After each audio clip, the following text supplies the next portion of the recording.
Well, hello everyone. Thank you so much for joining me for yet another exciting interview. And I am joined today by Vivianne Tran. And Vivienne is a multi-award-winning makeup artist, and her work has taken her all around the world. She's worked in Asia, Europe, and most recently she has been to Africa, where she worked on a really exciting shoot with a whole lot of wild animals. So yet again, here's another makeup artist that I can be jealous of, because she's been working with elephants. Those of you who saw my interview with Terry Tomlinson will know that I got a bit sidetracked when she was talking about the elephants. So Vivienne is actually one of the first artists that I mentored way back in like 2009, 2010, something like that. And I've always been really, really proud of Vivienne and her achievements, and especially when she won the Australian leg of the L'Oreal brush competition in 2015, and she got to go over to Paris and compete in the international competition there, walk the red carpet at the Cannes Film Festival, and all sorts of exciting things. Now, I've asked Vivienne to come on today and talk to us a little bit about her career, but specifically about how entering competitions has seen her career really skyrocket and has really helped her in her move into commercial work, where she's done makeup for some of the most recognized brands in the country. And that's one of the questions that I do get asked a lot. How do I get more commercial work? And you might not think, well, entering competitions is a great way in, but Vivienne is walking, talking proof that it is. So I wanted to talk to her about that. And one of the other amazing things about everything that Vivienne has achieved is she has done this while she's been raising two small children as well. So actually she had the second child in that time since I first mentored her. So yeah, it's a pretty amazing career. And as I said, I'm very, very proud of everything that she has achieved. So Vivienne, I've just given everyone a brief introduction, but if you could tell us a little bit about how you got started as a makeup artist, what interested you in makeup, and what you were doing before you decided to become a makeup artist? Thank you, Sue. Hi, everyone. So I've started my makeup career quite a while back now, over 10 years now. So my background is, I did the Bachelor of Justice, major in investigation. So I worked for the public prosecution. So I was the legal officer there. So when I was there, like, I got interested in makeup while I was there. I was just doing it as the weekend things for bridal, because I used to sing in bands and weddings and stuff. So I was always into hair and makeup. But if you guys know, like, for a lot of Asians family, your parents want you to go to uni and get a degree. But and I always wanted to work with people. So, and I used to love watching crime and all that. So I thought, if I study, you know, anything that's got to do with criminology or investigations, I'll, you know, get to work in that area. But what you study and what you work, it's completely different.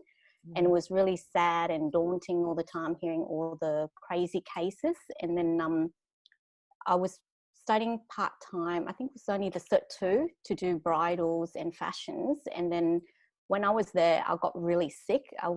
Got to a point where, because I'm very sensitive, I can feel the energy, I can get things in. So I have to end up wearing neck braces and stuff. So I couldn't move. It was just a lot of tension. So then that's when the turning point, I decided to quit. And then I went back to study full-time as a, I think, diploma for makeup artist. And I wanted to get into film, because the teacher that teaching us, there were a lot of film teachers, and they were working like in, I think it was UK and stuff like that. And I was studying at the Academy of Makeup in Brisbane. But when I finished, I realized that I didn't know that many people back then. I couldn't get the work experience that I wanted to. Like now, you know, with social media, you guys could approach someone and, you know, in the industry, but back then we didn't have a lot of that. So I didn't know anyone back then. So I ended up doing more bridals and then commercials and stuff on the side. But getting into like the commercial, that wasn't something that I wanted when I studied. But then as the journey go, one thing's lead to the next. Like most of the artists that, you know, you work with someone, you do your 100, you know, percent, 110%, and they refer you or the stylist photographer. And then when you build up your portfolio, things just start coming to you. But we're talking before, like saying that sometimes it's like you have to prepare yourself for the opportunity. But then if you don't prepare yourself and get things ready, you don't know how to do certain things, when the opportunity comes, you won't be able to do your 100% your best at that particular job, and then you won't get to call back again. Yeah, absolutely. And so you mentioned not knowing people, and that's one of the common things that I hear when people are starting out. That is a big challenge that they have, that they don't know the right people, or you know, they really don't know what are the first steps. Would you say that was your biggest challenge, getting established, was not knowing people? Yeah, that was. And back then also they didn't have a lot of masterclass as well. So the only one that after a few years that I've been in the industry, when Ray Morris started doing masterclass, but before that there wasn't any. But the one thing I found that was doing well for me once I finished, that I got heaps of bridal, was when the teachers say do 40 hours or something, I always do more than that. I think because you love what you do. Yeah. So I end up doing like, you know, 100 hours or 200 hours. And I was able to, you know, have stuff for my portfolio so that I can show the clients. So it's like those test shoots that people do with, you know, photographers. And back then I didn't know very good photographer as well. So we have to work with whatever people we know, like people from university or TAFE that's doing photography. And that back then there was Model Mayhem. So that's how I got connected to people. And because another thing I thought it was maybe, you know, like good for me as when I was living in Queensland was I can do hair. And a lot of artists was not confident in doing hair. They were still good, but they didn't want to do it for a shoot. So I took over the hair. So I get to work with a lot of artists, even like Mia, Aaron, and all those artists. And I was doing the hair for them in like shoot or editorial. And that's how I learn a lot as well. Like I get to see how they work. Yeah. Because everyone, even a one simple makeup, like a commercial, everyone does it different. Everyone uses different products. Everyone does completely different things. So even if you work with people around your level, you know, when you're starting out, you pick up so much things, and that's how you build up your confidence. And there's no one way. It's like art. That's how I always say it. There's no one way. Yeah, well, it is art. So yeah, absolutely. And how did you get over that challenge of not knowing people? You know, I find it really interesting that a lot of people kind of get stuck in that test shoots with the student photographers or with the Model Mayhem type photographers. You know, it's making that step from being at that level to actually then working with photographers who are professionals, and that's what they do for their living. It's not just something they do on the side. How did you go about making that step? I think it started when I started doing competitions, because then, but also the people that I work with, there's one thing that I used to tell a lot of artists who contacted me, but I've noticed only one guy, he knows who he is, that he's going so successful now, and he took the advice and he was doing it like week by week. Because I usually say to them, like, you know, even if you're working on the weekends for bridal or you're working on the weekday, you always can fit in at least like every 2 or 3 weeks a shoot. Yeah. You can fit in, you know, 1 shoot or 2 shoot, but if you love it, you'll be able to do more. And out of your like 100 shoot that you did, you might only get 4 great images or 6. And those images are the one that you'll be able to use for your port. So don't give up. So I was doing test shoots like weekends by weekends a lot. And I think like when you were doing stuff, I work with different photographers. It wasn't just one. And then you realize what kind of work, you know, like sort of photos or kind of lighting they use that suits your style of work. You have to know what type of work you like as well. If it's the clean or the, you know, glamour or very editorial. And a lot of my work was quite clean. So I think that was quite, because I like to work with very like very natural base, because it's more for commercial for me. So I think that's got me into, people notice me more when they see my work. But then also the photographers that I was work with, they connect it to other people. So if they can't do the job, they ask some people for makeup artists, and the makeup artist is away, and then I get referral. But then every time I get referral, they seem to use me again. So I think, yeah. Yeah, it's having that chance to prove yourself, isn't it? Yeah, but you have to practice a lot. It's like anything. The test shoot is like practicing, but I notice when I do competition, that's when I realized that my skill has improved, because I think some of the one in Sydney, the expo, you have to really, think about the theme, and then you do a live one as well as the one that you can't go in and edit images and stuff. It's not like when you do portfolio. So when I do that, the photographers has to zoom up and see things, and I was there with them while they're doing that. And then we take notice of things that I do that wasn't good or good. And then I've worked out, ways to use lashes that we weren't taught in, our class, that we can make it so when you do quite close up, it looks very natural. Like they're not wearing it, but they are. Yeah. And then how you can apply foundation so that when they zoom up, because people have facial hair and you can't see the powder, like very thick as well. And you get to learn a lot of things when you work closely to a photographer.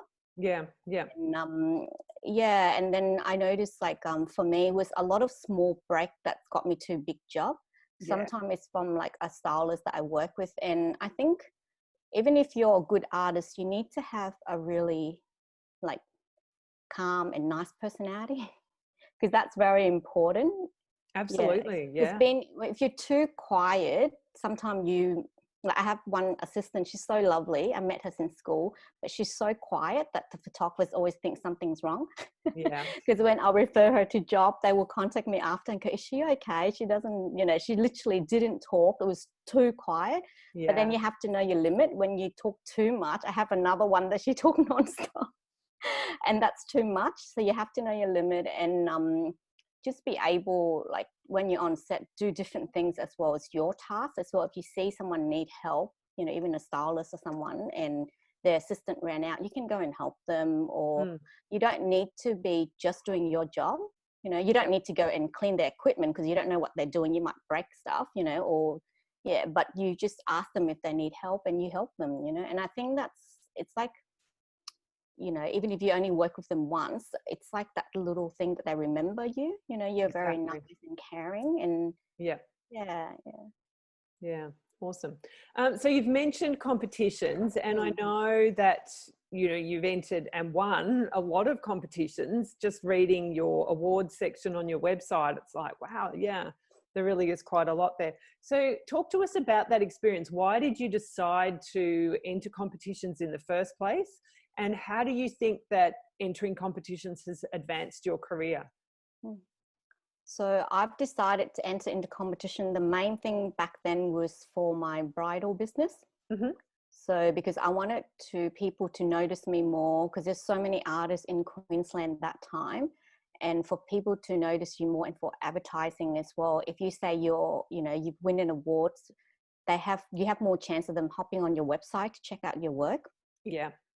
So that was the main focus then. But then from that, it opened me up to different things. And then after I've done like a few online, I wanted to get into the commercial industry more. And so I've entered in like a live competition in Sydney. That's how I met Ray Morris. And so she, I think Becca organised that one. It was the first one. And she was the person that gave me the awards and stuff like that. And then I get to work with her for a little while, and went with her to Melbourne for fashion weeks, as well as working with her in Sydney for a little while. So I get to open up to different things to people that's a bit higher up in the industry than me. So big, massive stepping stone. And even I think like just any competition that I do, more people know about it, because there's people, like when they do advertising and stuff, people just look at you and see your work, and then you never know if it's a photographer or someone. that see you as well. Yeah. But it does open up, because then people look into your work more and trust in your work more. Yeah. I think that's why I've decided to do a live one as well, because there's a lot of online stuff, and online people can say, oh, you know, it's been edited. It's not the same. So I've decided to do live one. Yeah. Yeah.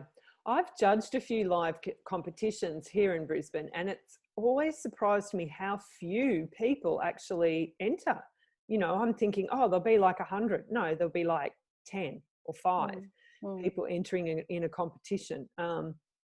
And, you know, the skill level does tend to vary. You have some people that you look at their work and you're like, wow, I can't fault that. Whereas other people, you can, obviously, as a judge, you get to give them the feedback and you know, let them know what they can improve on. And I think that's a big part of entering competitions as well, is just to be able to get that feedback. And it's interesting, I've had a lot of people that have reached out to me to ask questions or whatever afterwards, and they will often say, oh, I met you when you judged such and such a competition. So, you know, I think it is a good foot in the door for a lot of people as well. Yeah. I think a lot of people, like, they worry because if they already have a name, sometimes they don't want to enter in, because they feel like if they've didn't win that competition, it means they're not good. But it's not always the same. Like in some competition, you know, there is people who wasn't good and win, but then there's a lot of competitions in the industry now where it's mainly just the quite high standard people in the industry. So it comes down to, it's not who has the best work, but who has answered the criteria correctly, who, you know, the judge is in their view of what's beautiful as well. So I think, like, if you didn't win a competition and you feel like you had the best work, it does not mean that you're not good.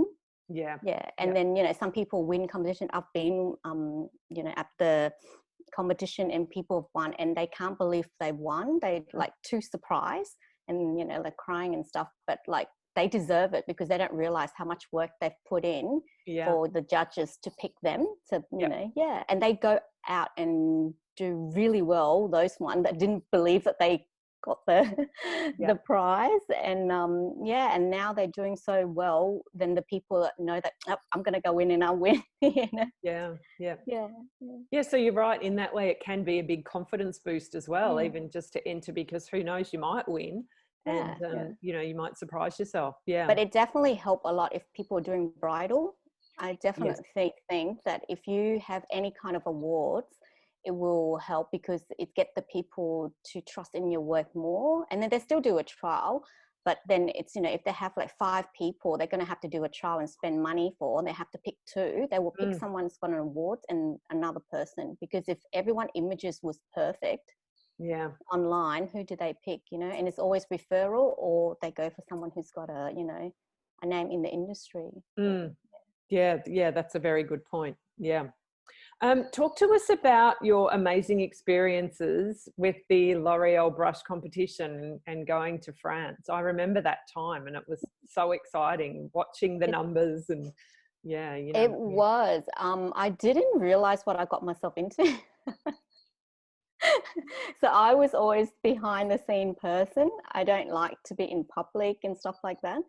And I didn't realize the competition was a lot for, they didn't say it, but they're looking for someone for that particular competition, because there was a few afterward. That one looked for someone who are very good at social media and that we able to, you know, connect people through social media more. And I was really shy with all that until I got to oversee that. I realized that it's not everything you know about the brand or how good you are, because on that competition we have a few that's YouTubers, a few that's established, done more work than I did, and so it's all different, range from different country, and and it was just very different thing. It's like a reality show.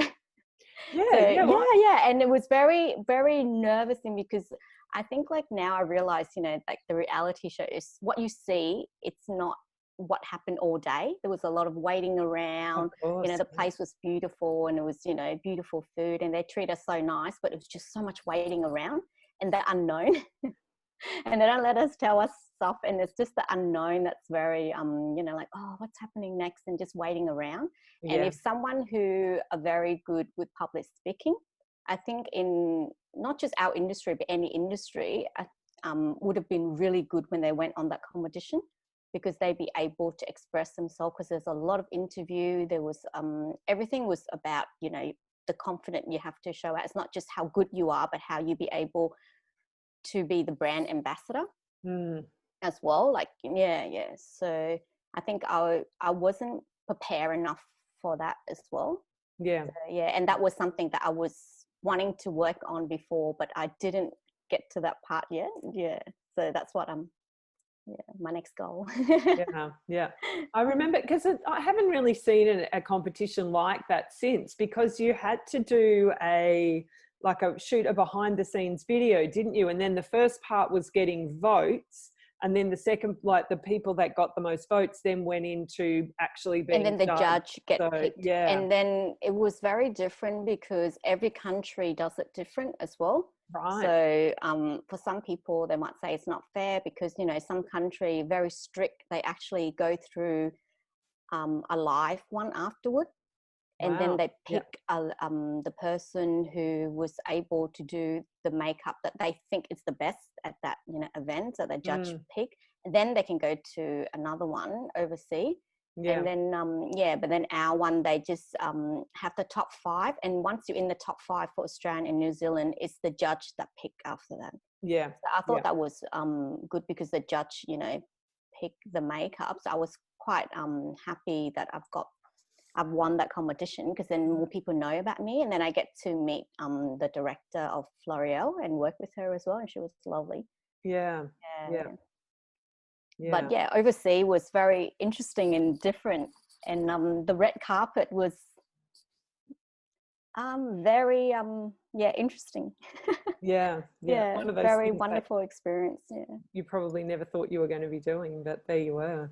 I know, but the thing is, you know, when you manifest things, you manifest it, but you didn't realize that it come in that way. Absolutely. So you have worked with a lot of nationally recognized brands, you know, making that switch now from competitions to commercial work. What are some of your tips for people who are looking to get into commercial work? So for commercial works, I think the main thing is you have to have a portfolio first before they even, you know, look at you, because I notice there's a few people that works in film and they're so good, but they don't have a portfolio for commercial. So when I refer them, or even like a stylist that works in film, and they have to do commercial, which is quite easy for them when it's not high fashion, just you know, everyday commercial, but they couldn't get the job because the client's from overseas. And the client has a team. It's like they have a team of creative people, and that creative people hire another creative in Australia. So they have to show the creative team overseas that, you know, the work. You know, if you don't have the images, if you don't have, say, you know, images of things that you have done in the industry, then you need to have, it's called like a mock version of it. So, you know, like a test shoot. So, you know, you will go out, you have a, you know, a friend or models, and you do at a coffee shop or, you know, clothing or something, but do images that's similar to the style of work that you like.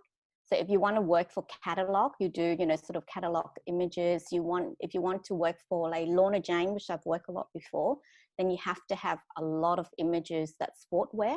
It doesn't have to be their brand, but sportwear and makeup, so that they can see that type of makeup that suits their work as well. Because not all, even sport brand, not all sport brand, you know, makeup is the same, and not all, you know. But you need to have something that to show to them that you can do that type of work. Now, when you say portfolio, do you mean website? Do you think a website is necessary for someone wanting to work in commercial? Can't just get by with social media?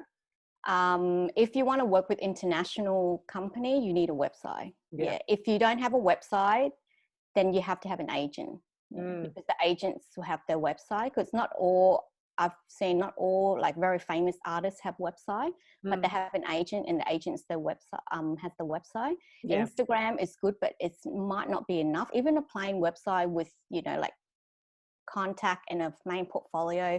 Because I remember like when I was doing Ray Morris as well back then, her course, and was just working with her, she did mention that you rather have 7-8 great images than have 30, and then in there's a few bad ones. Yeah, I say that all the time. Models, because some project I work on, I get to go and pick the model, help them to pick the model. And because of the work I've done, I know the angle. I know they're not going to be good for that certain look. So if they have a bad shot on that angle, we're like, nah, you know, it's not going to work. So you only showcase your best, and you only showcase the type of work that you want to get. So I noticed when I stop posting bridal, I get less bridal. Yeah. And that's a really important point, like that tailoring your portfolio to the sort of work that you want to be doing. And I guess that's the tricky thing. And for some people, they see it as a bit of a chicken and an egg thing. Well, how can I get commercial work in my portfolio when I haven't worked on commercials? And you've given the perfect tip there, is go out and do test shoots that look like they are commercial work. So yeah. And I think like now, like if people worry about finding photographers, there is Facebook forum as well.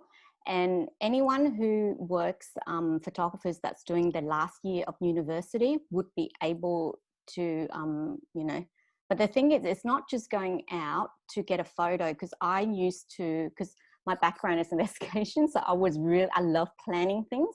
So every time we did a shoot, I will get ideas of what people want, so then it's fair for everyone. Yes. And then I will go down. I will volunteer to plan the shoot. And when I planned the shoot, and I didn't realize it was exactly the same as when I went to work. They have a sheet of, you know, what images, what lighting. So the lighting is really important. Even if we're shooting outside, what kind of lighting, so that photographers know. And then for styling, what kind of clothing and what color as well. The models is important, but not so much in commercial as the beauty work. Beauty work is a lot harder. So if you're starting off, I probably recommend commercial for portfolio, and then slowly you get to work more with model, because the model, you really need the right face for the right, you know, close up. Exactly. But commercial, they can be, you know, even a little bit chubby, it's fine. It's more like, you know, like if you, they can pose and it's more relaxing, you know, like, lifestyle sort of work. And you can even use men as well. But you need to be able to give clear thing that everyone understands. So even lighting, even, you know, like where to shoot, you need to have images, references. So if you like a certain type of commercial that you see, you know, you need to find a place to shoot that, outside coffee shop or somewhere. And it's just so that it's not like you copy completely, you know, A to A, but if they have something, they can work on it. Yeah. Because even like when I went to shoot for like professional, you know, international stuff, they have so much thing of what scene, what, you know, photo. And then when it turned out completely different, but you can tell the mood, it's the same, you know, like, Yeah, exactly. And sometimes you know, you turn up on shoots and it's like this thick, the shot list and everything, and they'll have like a page or more than one page for each shot that they're going to do, and talks about the setup of where the camera is going to be positioned, and you know, what the background looks like, and what position the talent's standing or sitting, or you know, all that sort of thing. So you're right, there's a lot of planning that should go into it. It's a lot of planning, and I enjoy that. It's like the creative works, and it is creative. In Japan, I was so grateful. I get to work with a lot of producer. There's a producer from Melbourne that came with us, and then there was overseas, it was like 2 or 3 producer over there in Japan. It was such a big productions, and we was able to go to the agency, pick the model, and then see how they work behind the scene. There's a lot behind the scene. So that's why I think like sometimes it's good to be able to go on set and just not even doing any makeup, but just watch and see how the artists work. I think that's really important, because when you get booked, you know, if you're only working local and you get booked for an overseas job, it is quite, you know, nervous, and some people can't sleep, and, you know, but it's all the same. They, you know, like they all they work different, but the concept is all the same. You follow the brief, and if you don't understand, you ask, but you need to know how to act on set and when to jump in, or when, you just need, because those things are very important. You can be a great artist, but people just can't stand you. It's yeah. And do you think that, like I always tell people when they say, well, how do I learn that? I always say assisting is the best way. Do you agree with that? Do you think assisting is a good way in there? Assisting is a good way that I've found, like for my journey. But I didn't assist a lot of artists. Each artist, I assist just a few times. I assist you, even Becca I have as well, when some other artists. And sometimes I think like even you're assisting people on your level, it's okay. So don't feel like, if I have someone else that's doing similar, or even, maybe not as doing international work like me, but they're doing a lot of local work, I can assist them. Yeah. Fine as well. So don't think that if you assist them, you're not as good as them. You can be assisting people who've just started out but got a big job, and when you're assisting them, even if they're not as good as you, you're under them. So you listen to how they wanted that job, because every job is different. And I think every time you're assisting anyone, doesn't matter how big they are, or how just they start up, you've learned so many things, and then you see what's worked for you. Yes. Yeah. But definitely assisting is good, and definitely also doing masterclass or any kind of masterclass is good, even if they are around your level as well, because there might be things that they teach on there they don't put on social media that they've learned, and that just tiny little thing you pick up. I always say, even if I feel like I didn't learn much beside one thing. Yes. Same. Yeah. Yeah. So long as I learn you don't expect to go in and become like a new person when you come out, but even like just going through another artist kit, when you work together and they show you their kit, that's a big thing, because you're like, oh my God, I didn't know you use that, Yeah, absolutely. So just even something very little. Okay, so recently you went to Africa to work with an Australian photographer over there. Tell us about that experience. So that's probably like a very memorable experience. Like, it's so different. Like, I know what's going to happen when I went there. Like, they explained everything. We got the brief and everything, but it's so different until you're in person when you're there. Because usually if you go over there as, safari and stuff, you just sit in the truck, and we did that as well, and you see the animal. But this is like another, like a completely different, because even if you went to those places that they have animal where they're not the wild one, you still can't touch them like we did. So the model was very close to the animal, and there was one model, she's quite a free spirit, and the animal can feel it, and the animal's licking her, and like very close connection. And the photographer, he's got a really good energy. So the leopard just keep licking him, like until he was like nearly get scratched and like close to bleeding, because the tongue is really rough.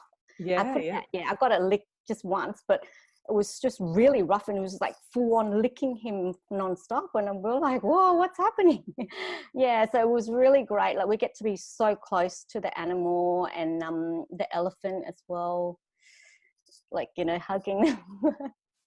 Was amazing. And very like memorable experience. I don't think I can get that experience if I went over with my family, and no, of course. Would you say that was your career highlight, or is there something else that you would say was a highlight? I think so, because it was a combination of everything. Like, you get to work with a wonderful team, models, photographers, like everyone. It was quite a big team, but it's just the energy of everyone, the animal, and it wasn't just about the photo as well. There's a meaning, there's a lot of meaning behind each photos, and so it's a really wonderful project, that one. Absolutely. All right, so do you have any other tips that you'd like to share with aspiring artists on how they can get ahead in their career? I think with any, like, you know, new artists that's starting out, the main thing is just believing in yourself. Because even if you get to, you know, like a certain point in your life and you achieve everything that, you know, you always wanted to, you know, it's very easy for people to have doubt and think, I'm not good, this and that. So I think the most important is believing in yourself, and always, you know, practice, because it's helped so much in everything. And be open to different things as well. Be open to try different products. Be open to, you know, go to different classes, learn from different people, because everything you learn, you pick up something for yourself as well. And I think just be nice. It's the main thing as well, because a lot of artists, especially in the film industry, they said they have to know the people really well to be able to put them on the team, because if not, you're stuck with them for, you know, a few months. Exactly. They really pick their people well, I think, for those. Yeah. But don't give up. Even if you have to have, like, you know, kids or baby, you need to postpone a few years, you can get back, you know, quite easy. Just don't give up, because I have people who, so in the past, like, you know, I have, of course, you know, you go through up and down, and I have been through rough stuff as well, but I have people I know who are very good, and they've been through rough stuff in the industry, and then they completely think that's it, they quit, and they literally sell everything and give up. But they have to think, just because that one particular person or group or whatever incident happened, it does not mean that everything is the same as that. There's many wonderful people out there. There's many wonderful commercial. There's many area. You know, if you don't like this area, there's different area. But the most important thing is if you love what you do, because I remember there was a time where I was a bit obsessed with work. I would work for Black Milk, you know, all day, and then go and do an editorial for a magazine, like a New York magazine, and then get home at 1 o'clock in the morning, and then, you know, like work on the weekends, which weddings from Friday to Monday, just too much that it burn you out. So you have to know your limit as well, and you have to be able, you know, to balance life and that as well. And I got too obsessed in working that I didn't balance everything until, you know, I realized it. Then now, you know, like I try to balance it out, and Yeah. Awesome. All right. Well, look, Vivienne, thank you so much. I think you've given us some really, really wonderful advice. I'm going to turn over to questions. So if anyone who's watching live in the mastermind group, if you've got any questions for Vivienne, please pop them into the comments, and I'll come and read your questions to Vivienne in just a moment. For those of you who are watching on the replay, watching YouTube, thank you so much for joining us today. I want to say a huge thank you to Vivienne for her time and for sharing some of her insights. Make sure that you give it a big thumbs up. If you do have any questions, Vivienne, pop them in the comments box, and I'm sure she will come back and answer any of those questions for you. And please consider subscribing to my channel, and don't forget to hit that notification bell so you will know the next time that an interview is uploaded. Thanks so much for being here, and I'll see you next time. Thank you.